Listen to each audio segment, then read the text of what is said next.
chilling tales for dark nights.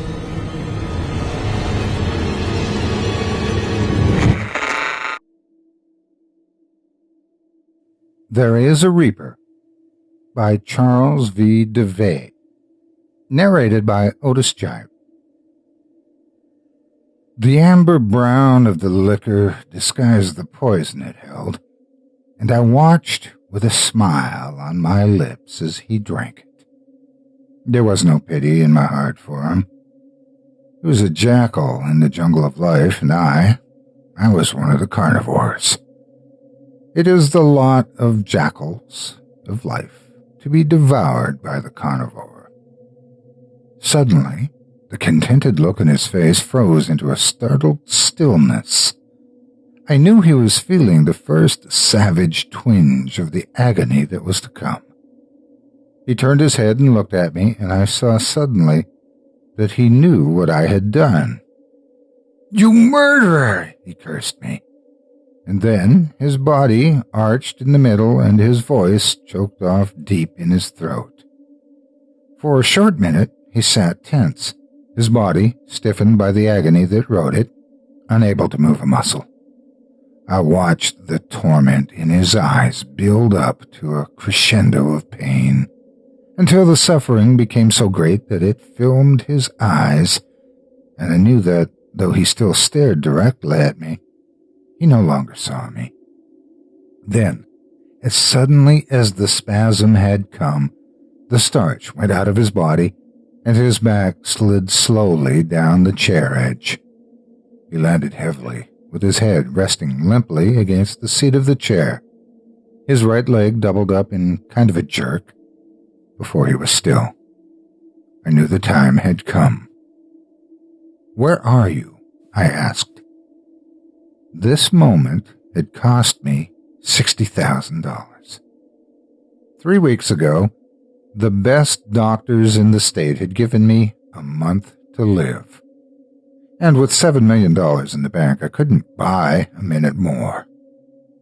I accepted the doctor's decision philosophically, like the gambler that I am. But I had a plan. One which necessity had never forced me to use until now. Several years before, I had read an article about the medicine men of a certain tribe of aborigines living in the jungles at the source of the Amazon River. They had discovered a process in which the juice of a certain bush, known only to them, could be used to poison a man. Anyone subjected to this poison died, but for a few minutes after the life left his body, the medicine men could still converse with him. The subject, though ostensibly, and actually dead, answered the medicine men's every question. This was their primitive, though reportedly effective method of catching glimpses of what lay in the world of death. I had conceived my idea at the time I read the article, but I had never had the need to use it until the doctors gave me a month to live. Then I spent my $60,000, and 3 weeks later I held in my hands a small bottle of the witch doctor's fluid. The next step was to secure my victim, my collaborator, I preferred to call him. The man I chose was a nobody, a homeless, friendless non-entity picked up off the street. He had once been an educated man, but now he was only a bum, and when he died, he'd never be missed. A perfect man for my experiment. I'm a rich man because I have a system. The system is simple. I never make a move until I know exactly where that move will lead me. My field of operations is the stock market. I spend money unstintingly to secure the information I need before I take each step. I hire the best investigators, bribe employees and persons in positions to give me the information I want, and only when I am as certain as humanly possible that I cannot be wrong do I move.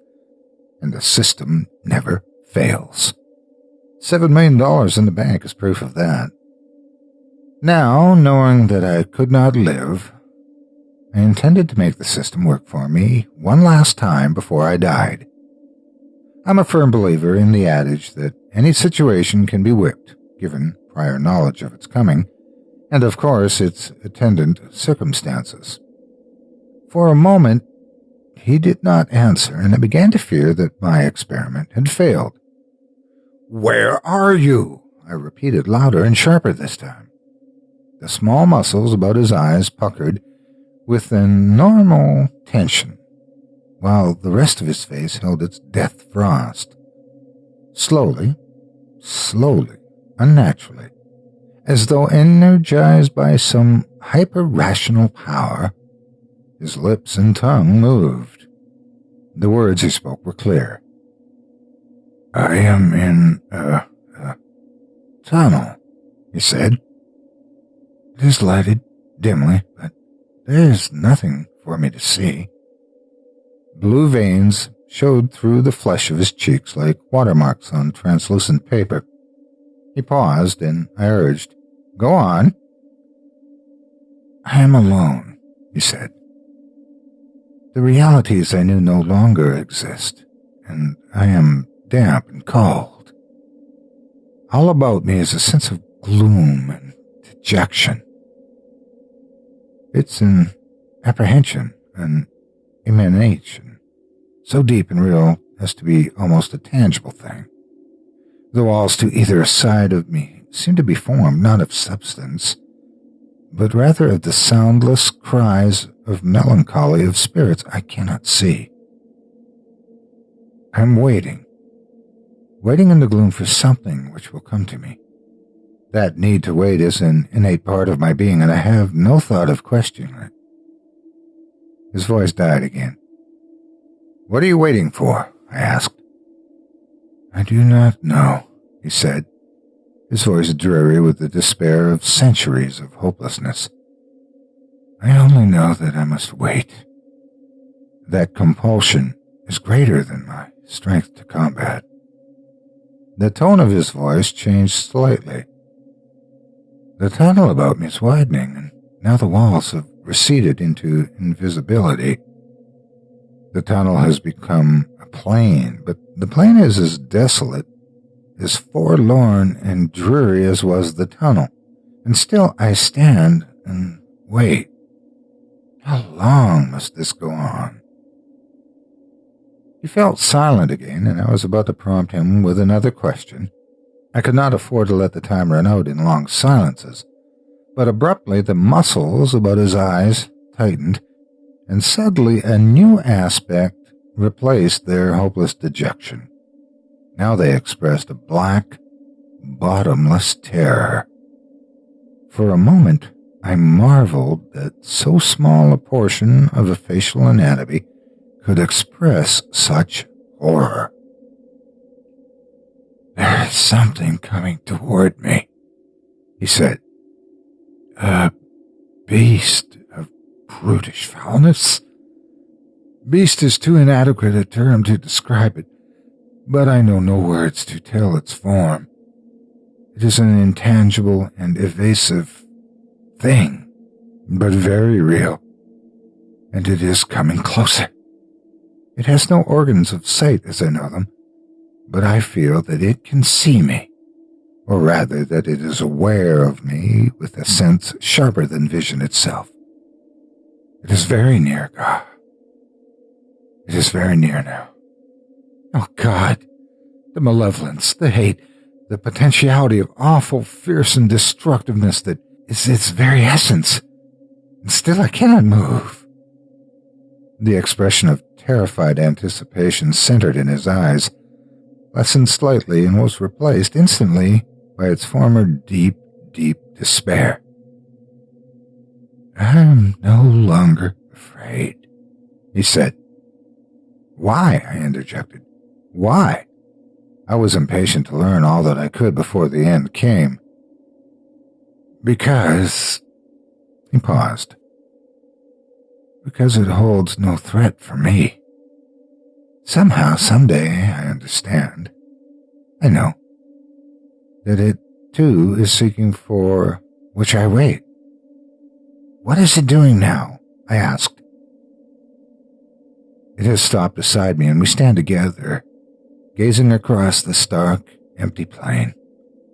Now a second awful entity with the same leashed virulence above it moves up and stands at my other side. We all three wait, myself with a dark fear of this dismal universe, my unnatural companions with patient, malicious menace.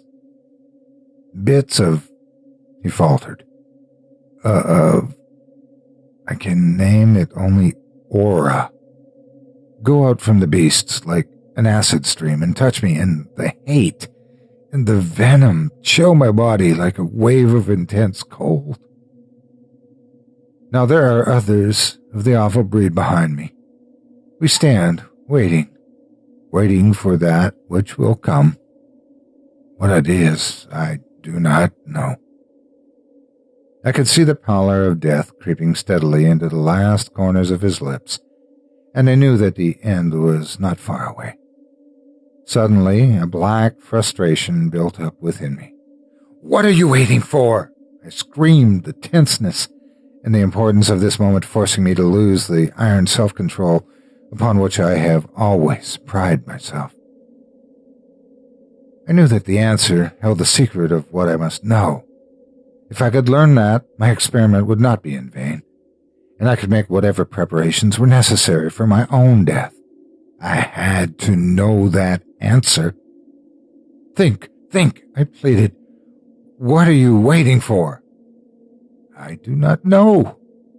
The dreary despair in his eyes, sightless as they met mine, chilled me with a coldness that I felt in the marrow of my being. I do not know, he repeated. Yes, I do know. Abruptly, the plasmatic film cleared from his eyes, and I knew that for the first time, since the poison struck, he was seeing me clearly. I sensed that this was the last moment before he left, for good.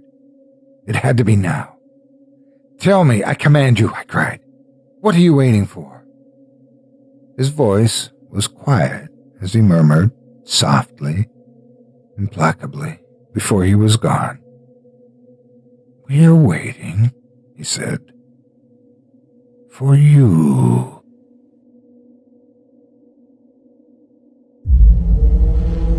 Chilling tales for dark nights.